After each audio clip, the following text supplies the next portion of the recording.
Number one yẹn.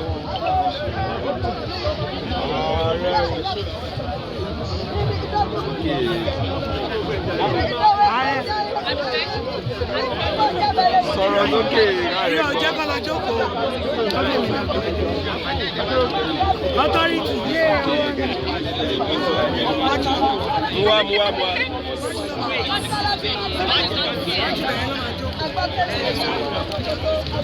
Always watch your back.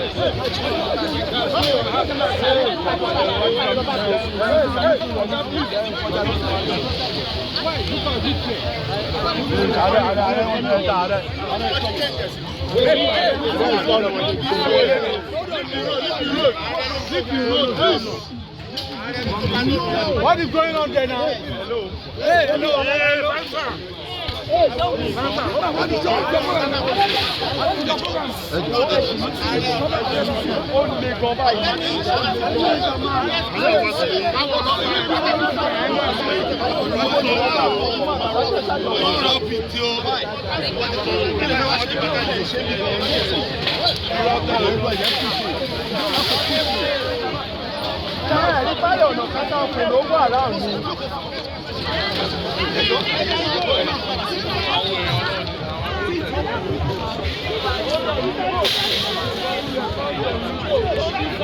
you.